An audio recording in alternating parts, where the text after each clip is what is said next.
Hello everyone, my name is Bernadette COF, and today I will be talking about fast fashion. And my claim is that fast fashion is detrimental to third world countries.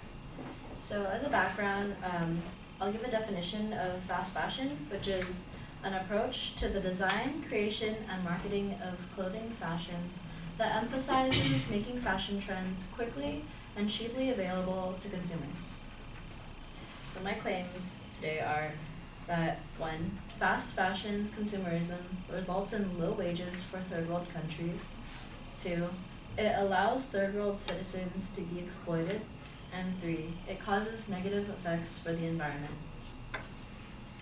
With my first point, that fast fashion's driven consumerism results in low wages for third world countries, I will talk about how fast fashion results in high profits towards large international companies, whom often monopolize the fashion industry.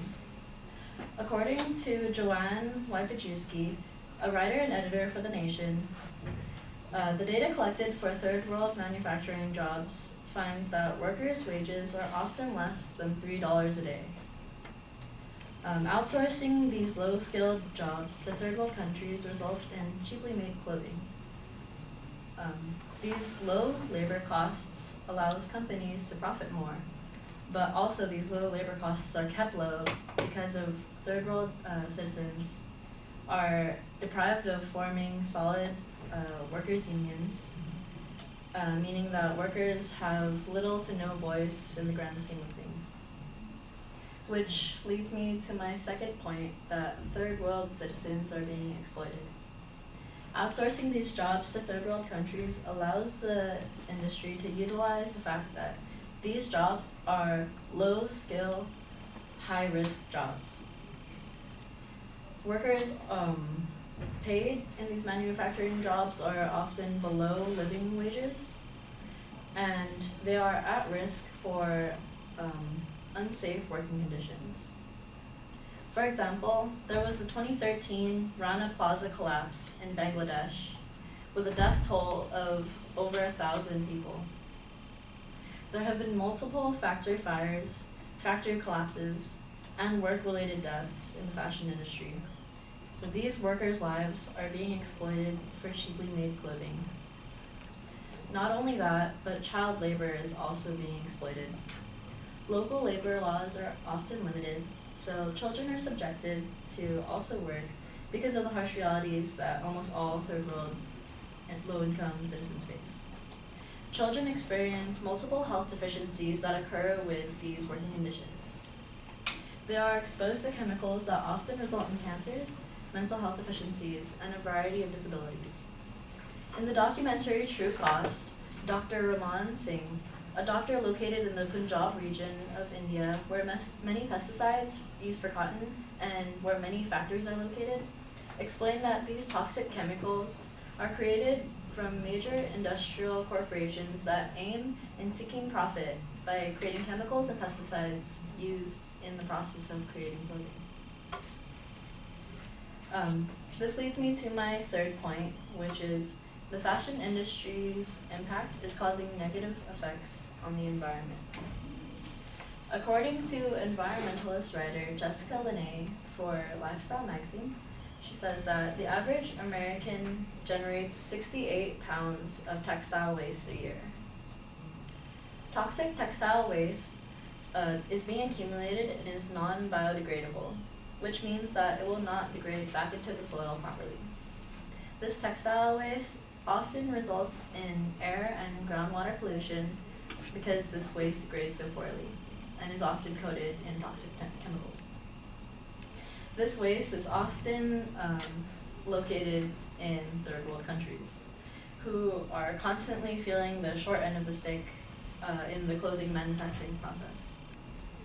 The negative effect on the environment relates back to the citizens who must suffer the consequences of these cheap clothing, poisonous chemicals, and work safety hazards. To conclude, I talked about how the fast fashion industry is negatively affecting third world countries. I talked about how fast fashion's consumerism results in low wages for third world citizens, how these citizens are being exploited and the impact that fast fashion has on the environment. I hope you'll all take a moment to think about the impact that major clothing brands such as H&M, Zara, Forever 21 have on third world countries before you go shopping again. Thank you.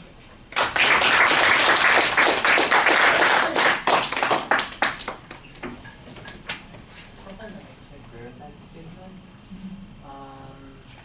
like rushing development on clothing really isn't good because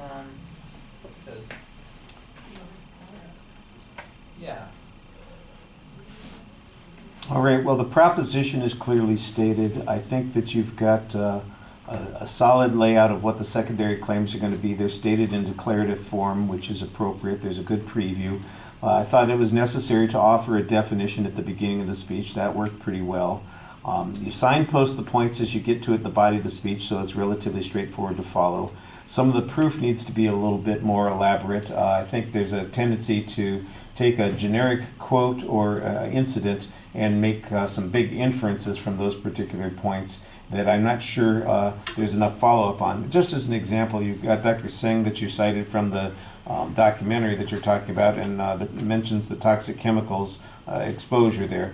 And I'm not saying that there's no exposure, there probably is a substantial amount of exposure, but that's all we've got is that there's some kind of exposure. We don't know what the harms or consequences have been. There's not any information that suggests how significant or widespread this is. It is just kind of this tentative link to something that is potentially problematic, which it remains unquantified in the long run. The one place where there's some quantification about the amount of waste on the clothes, you mentioned 68 pounds of clothing waste a year that's non-biodegradable, blah, blah, blah, blah, blah, and so it's potentially polluting, for instance. Potentially polluting, once again, there's no demonstration that any water table has been polluted because of these things. And by the way, if it's the consumer waste, it seems that there's a little bit of confusion there, because I'm not sure if it's the waste that's produced when you are creating the product, and that's what hurts the people where the product is being made, or if it is the waste that occurs from when the product gets used and then disposed of. Does it get disposed of in the same place that's made, or does it get disposed of in the places where it is utilized? In which case, then the source of the problem is, the problem is kind of shifting from what Dr. Singh was talking about to another scenario, and I think you need more proof on that particular point. That said, that seemed to be the thing that was most problematic about the presentation, is that the evidence is a little generic. It's not particular to incidents. The one incident that you mentioned is the building collapse and fires where people have died in a variety of industries. I think that was a garment industry example that you were pointing out. I'm not sure that that's the case. That's the one that obviously would apply to your experience here, because that's what you're talking about. But we're back to this notion that it's a fast fashion, that there's somehow a connection to how much people are producing or how much demand there is for it that is producing this harm, as opposed to the fact that it exists at all.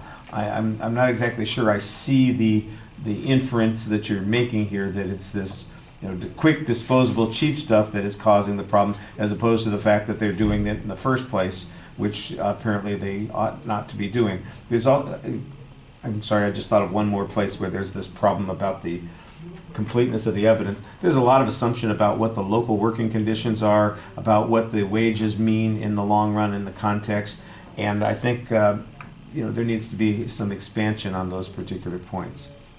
It's very nicely presented, and I thought you had a good summary at the end of the presentation as well. Thank you.